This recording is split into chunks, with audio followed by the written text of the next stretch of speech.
Bonjour, bonjour! Et voilà, on se retrouve donc pour le nouveau projet. Donc toujours dans le cadre de la DT de Scrap for You.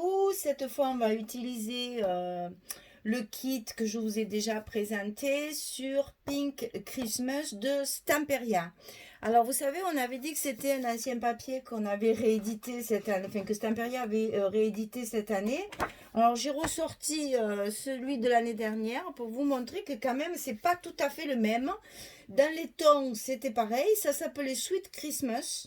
Alors les tons sont les mêmes, c'est vrai, mais à l'intérieur il y a quand même des petites différences de design. Hein. C'est pas tout à fait les mêmes designs. Vous voyez par exemple là il y avait un paysage, une petite fille, etc. C'est pas tout à fait pareil. Donc c'est voilà, là c'est plutôt les chats, le sapin, enfin ce qui reste, parce que j'ai déjà coupé pas mal de choses. Voilà, on n'a pas tout à fait les mêmes designs au niveau des cartes et au niveau des papiers. Il y a quelques petites différences, donc quand même ils ont fait les mêmes tons et c'est pour ça que ça nous a un peu induit en erreur. Alors, armez-vous de patience, les filles. Remontez vos manches. Parce que pour vous préparer tout ça, ça a été très long. Et en fait, quand j'ai fait, vous savez, on va faire la boîte. Vous vous rappelez, je vous ai présenté en même temps que le kit le projet qu'on allait faire. Donc, c'est une boîte comme ceci, avec à l'intérieur des petits albums différents, des petits rangements différents, des petites cartes, etc. Donc, j'ai voulu essayer de simplifier un petit peu parce que j'avoue que c'est un gros travail. Donc, ça fait quelques jours que je calcule et que je me creuse la tête pour vous. Donc, ça y est, cette fois, je pense que là, ça va aller. On va tout être capable de le faire. Parce que je ne voulais pas vous décourager à l'avance. C'est quelque chose qui va être long. Enfin, le plus long, c'est la boîte, bien sûr, hein, qui va être long et minutieux. Il y a beaucoup de découpage de carton, donc c'est quand même assez complexe. Il faut vraiment travailler au millimètre près, parce que sinon, les éléments vont pas s'emboîter les uns dans les autres. Donc, armez-vous de patience, mais je vous assure qu'une fois qu'on y arrive et que le résultat est là, moi, j'avoue que j'en avais jamais fait du cartonnage. Et quand ma boîte a été prête, ben, j'étais bien fière de moi. Mais parce que je me suis dit, ben, finalement, oui, c'est faisable. Il faut beaucoup de patience et beaucoup de minutie et surtout, bien couper les cartons. C'est essentiel pour les millimètres. Alors, dans un premier temps, je vais vous donner les dimensions des cartons et du papier blanc dont on va se servir pour recouvrir totalement la boîte avant de la décorer. Donc on va travailler sur du papier blanc parce que c'est le seul papier fin que j'ai. Ce sont des papiers A3. Hein, je ne vous mens pas, c'est des papiers que j'achète chez Action dans des grands blocs de dessin. Là, en plus, je ne l'ai plus sous la main, je ne peux pas vous montrer. C'est des grandes feuilles comme ça qui font 42 sur 29 et demi. Et donc il va falloir là aussi faire des rajouts pour obtenir les dimensions voulues. Alors, donc, tout ça, on va le revoir en détail. Un truc aussi qu'il faut que je vous dise avant de commencer, vos cartons. Moi, j'ai du carton de 3 mm, si je me souviens bien de l'épaisseur.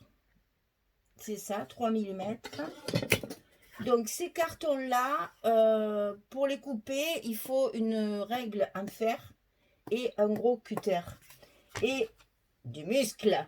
Alors, les règles en fer, moi j'utilise une règle comme ça de 50 cm parce que c'est plus facile pour les grandes largeurs. Hein, donc, j'utilise ça.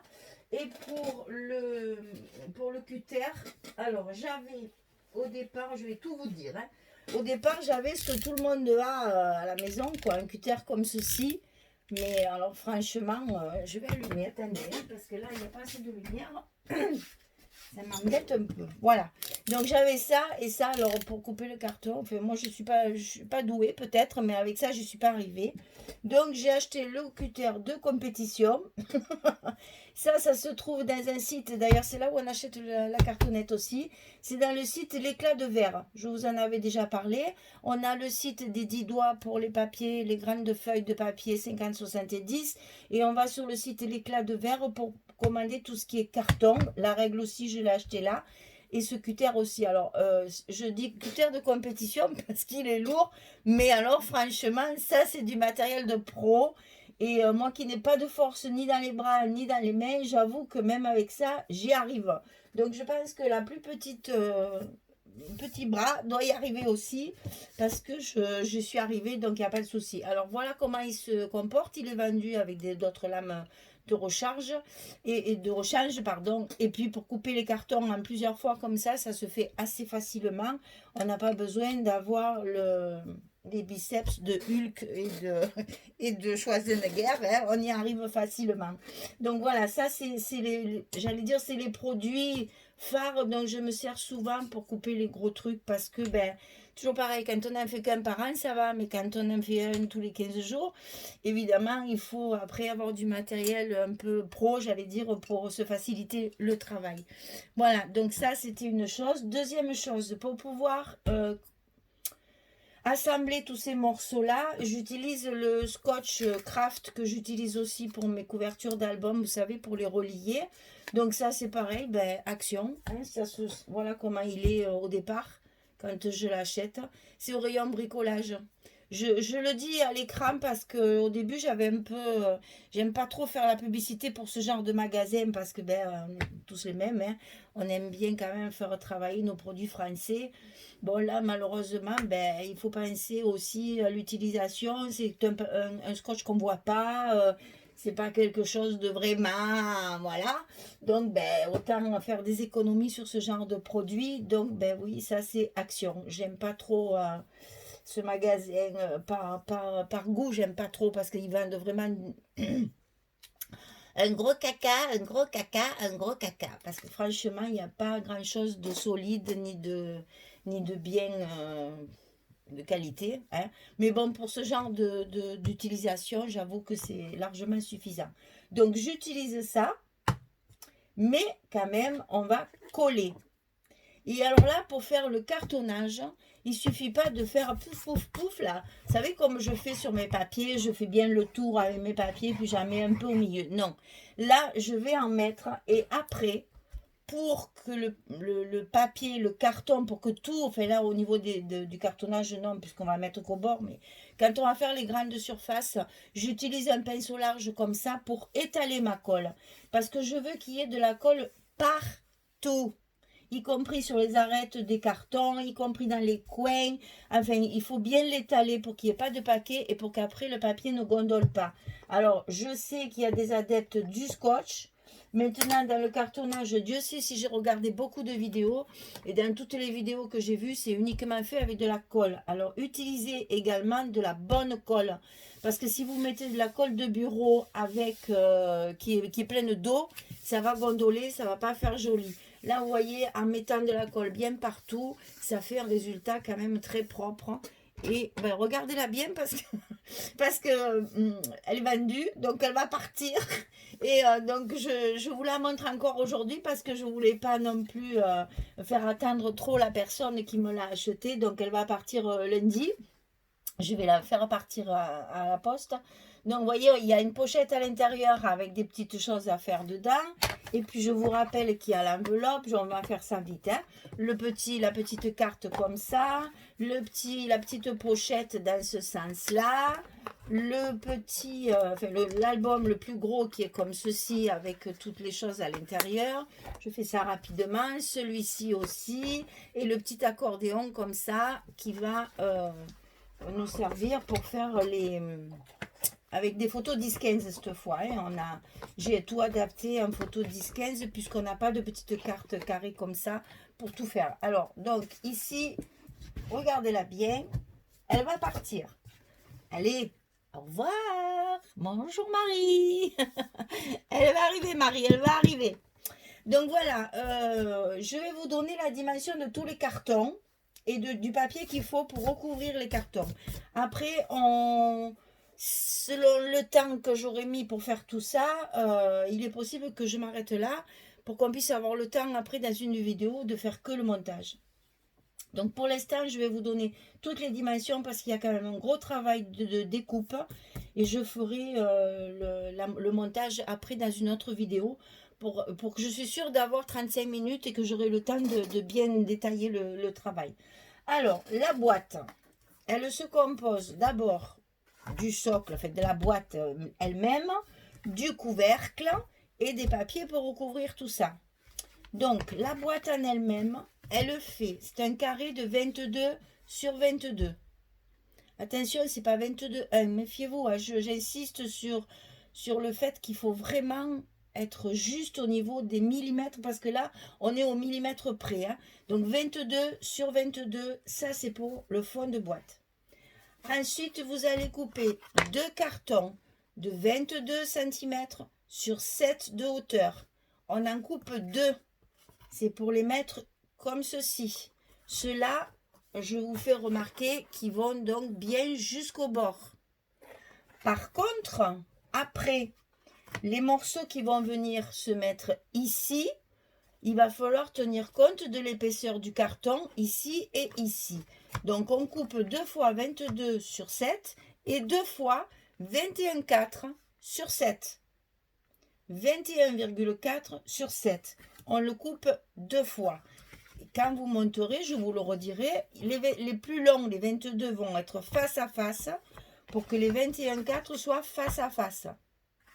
Ça, c'est pour la boîte. 22, 22, 22 sur 7, 22 sur 7, 21,4 sur 7, 21,4 sur 7. Ça, c'est la boîte. Le couvercle, il fait 22,5 sur 22,5. Ensuite, on a le deuxième qui se met par-dessus. Je vous remontre ici. Vous voyez, j'ai fait deux... Il y a un autre carton par-dessus pour faire du volume. Et ça, après, ça sera autre chose. Ça ne sera pas le même carton. Mais là, il y a deux fois le même carton. Donc, on a 22,5 sur 22,5 et 21,5 sur 21,5 qui viendra se mettre ici par-dessus comme ceci. Pour les arêtes, pour les bords, on va couper deux fois. Attention, c'est pas les mêmes dimensions que la boîte. Hein. 22,5 sur 4, deux fois. Ça, c'est pour les grands côtés qu'on met face à face. Et 22,1 sur 4, deux fois pour les petits côtés face à face. Alors, le couvercle, 22,5 sur 22,5, 22,5 sur 4, deux fois, 22,1 sur 4, deux fois, et 21,5 sur 21,5 pour le dessus. Quand on a coupé, alors, si une petite précision, quand vous coupez vos papiers, vos cartons, pardon, j'en perds mon latin. Quand vous coupez vos cartons, que vous mettez votre règle comme ceci, vous la tenez hyper fort pour pas qu'elle glisse. Et vous allez passer votre cutter. Ne forcez pas au premier passage. Ça sert à rien, vous allez vous crever. Et peu cher, c'est pas le but, j'ai pitié de vous. Donc, on marque en fait, si vous voulez, la ligne de coupure. La ligne de coupe. Alors, donc, vous allez tout doucement le long de votre règle, là, une fois. Après, vous allez repasser une deuxième fois en appuyant un petit peu plus. Mais ça ne sert à rien d'appuyer fort, parce que de toute façon, il vous faudra faire 4 ou 5 passages pour que votre carton soit bien coupé linéairement.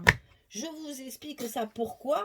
Parce que voilà, quand ce qui peut arriver, hein, parce que ça arrive à tout le monde, la preuve, c'est que quand vous mettez votre règle ici, pouf, ça glisse, et voilà ce que ça fait.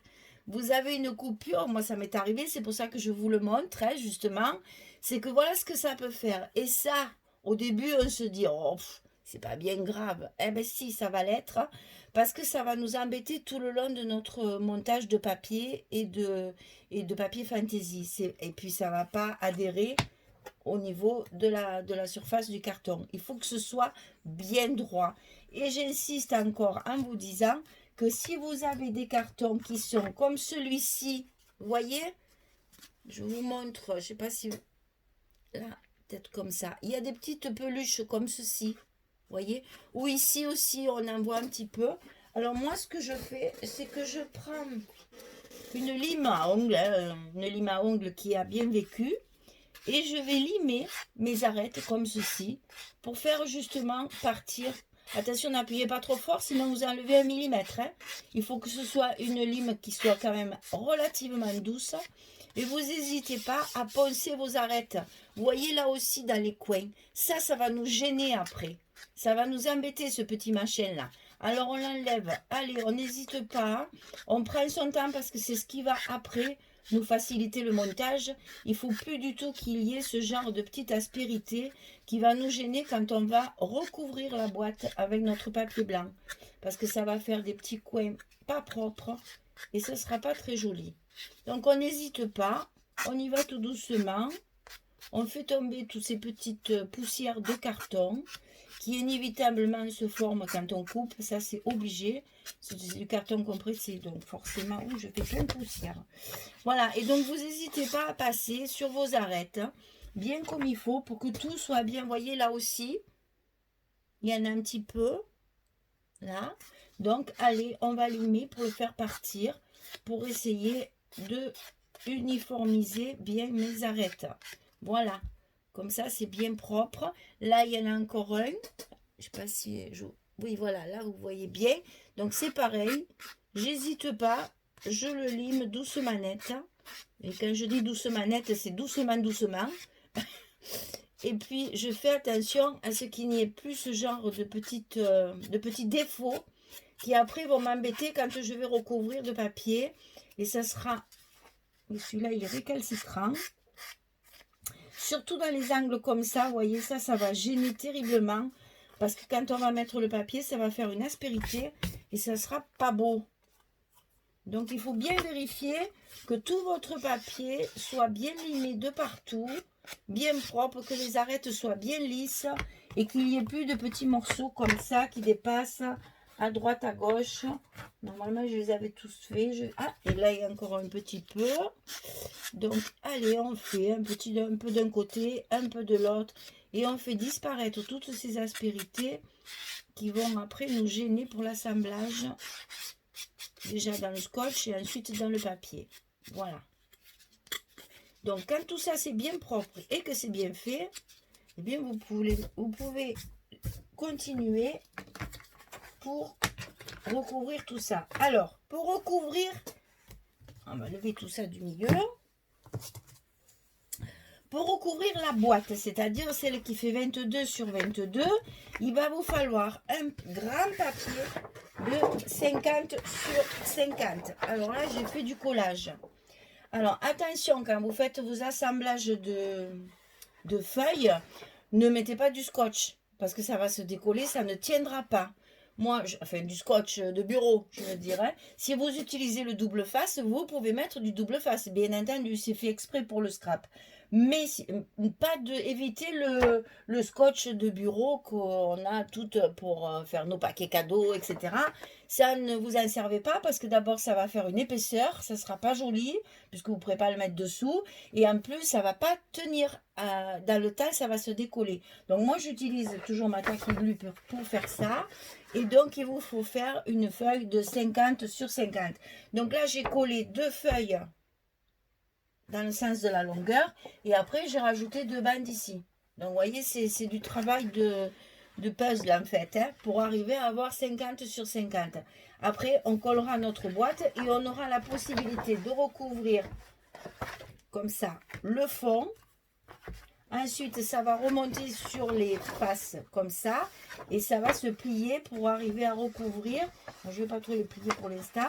Ça va recouvrir jusque là. On n'aura plus que le fond à recouvrir en blanc. Ça, je vous le dirai, la dimension exacte après. Comme c'est au millimètre, je préfère le monter et pas vous dire de bêtises. Vous ne coupiez pas des choses qui ne vont pas. Voilà. Donc, pour recouvrir la boîte, une feuille de 50 sur 50. Pour recouvrir le couvercle, il vous faut une feuille de 38,5 sur 38,5. Pourquoi c'est plus petit? Parce que tout simplement, les arêtes de côté sont de 4 cm et non pas de 7 comme la boîte. Donc 38,5 sur 38,5, pareil. On va poser notre couvercle dessus comme ceci et on va arriver à recouvrir jusqu'à l'intérieur comme ceci nos arêtes. Et après, on n'aura plus que le fond du couvercle à coller. Alors, je vous rappelle tout ça vite fait, bien fait. Le paquet pour la boîte, le paquet pour le couvercle, de la bonne colle, du scotch craft, un pinceau plat. Non, là on n'en a pas besoin. C'est pour le... Si, bah si, pour le papier blanc. Si. Un pinceau plat, la lime pour limer les arêtes qui sont pas très propres, la règle en fer, le cutter. Et je crois que j'ai tout fait. Et puis, ben, il manque l'essentiel, hein, votre patience. Donc, écoutez, je vais pas aller plus loin aujourd'hui parce que c'était déjà pas mal, assez long. Je vais faire une autre vidéo pour monter. On va monter d'abord la boîte ensemble. Après, je monterai le couvercle hors caméra et je vous montrerai le résultat. Parce que quand elle sera montée, cette boîte, il va falloir recontinuer. Parce que tous les papiers qui sont ici en fait, ne sont pas collés directement sur la boîte. Ils sont collés sur un papier. C'est-à-dire que j'ai pris un papier, j'ai pris du craft, hein, mais ça je vous le redirai, un peu plus petit que les arêtes et que la boîte, bien sûr, pour que ça fasse ces espaces qu'on voit. On voit le blanc chaque fois aux arêtes ici. Donc, on prend un papier plus petit et c'est ce papier craft là qu'on va recouvrir de papier pour bien que les arêtes soient couvertes. Donc derrière, il y aura à peu près 1 centimètre de papier retourné. Et c'est ça qu'on collera après sur nos boîtes, sur notre boîte et sur nos surfaces là. Bon, ben je crois que là, j'ai tout dit pour aujourd'hui. Je fais le tour pour voir un petit peu si je me suis pas, j'ai pas oublié quelque chose. Non, mais ça va. Pour cette vidéo là, c'est tout. Je vais... vous la lancez rapidement pour que vous ayez la possible. Parce que tout ça, vous pouvez le préparer avant d'avoir le kit. Puisque vous savez que ce kit-là, si je me souviens bien, il doit partir, je ne me rappelle plus des dates, comme toujours. Enfin, vous allez sur le site de Scrap for You. Et puis, vous allez voir les dates à laquelle on va pouvoir commander jusqu'à la date. Puis, alors, en plus, avec le confinement, je vous rassure, Mondial Relais fonctionne par rapport à la dernière fois. Myriam l'a mis sur la page Facebook. Donc Mondial Relais fonctionne seulement si vous avez l'habitude d'aller dans un relais, dans un point relais où malheureusement c'est un commerce, ce que je déteste dire, non essentiel. Ça, j'ai horreur de ça. Parce que dans les grandes surfaces, il y a beaucoup de rayons qui ne sont non essentiels. Ça, c'était mon petit coup de gueule de la journée. Donc, toutes les petites boutiques qui font le point relais habituellement ben, sont fermées, bien entendu. Mais le système Mondial Relais fonctionne. Simplement, votre point votre point relais sera peut-être différent. Puisque, ben, malheureusement, il n'y a que les commerces essentiels. Alors, donc... le kit partira normalement, revenons à nos moutons, le kit partira normalement, vous inquiétez pas, Myriam peut toujours nous envoyer tout le matériel, il n'y a pas de souci, ça fonctionne. Alors, dans le confinement, ben, il y a quand même le côté, pour certaines, je suppose, parce que là, il y a quand même beaucoup de gens qui travaillent quand même, mais pour certaines, c'est rester à la maison, hein, donc... scrapez les filles, amusez-vous. Donc tout ça, vous pouvez le préparer bien avant de recevoir le kit. Comme ça, votre boîte, elle sera faite. Vous pourrez même couper après le petit carton qu'il va falloir pour recouvrir. Tout sera prêt, vous n'aurez plus qu'à travailler votre papier fantaisie. Vous aurez fait votre armature. Même on va faire pareil aussi également pour les petits albums qu'il y a à l'intérieur. Je vais vous donner toutes les cotes. On fera pareil que pour la boîte. Je vous donne toutes les cotes pour que vous puissiez... monter toute votre structure avant de recevoir le kit. Comme ça, quand vous recevez le kit, c'est que du bonheur, on travaille le papier. Voilà, ben je vous ai tout dit, je vous laisse pour aujourd'hui. La prochaine vidéo, on montera la boîte. Voilà. Allez, courage les filles, force avec vous. Allez, bonne journée à toutes, à bientôt, au revoir.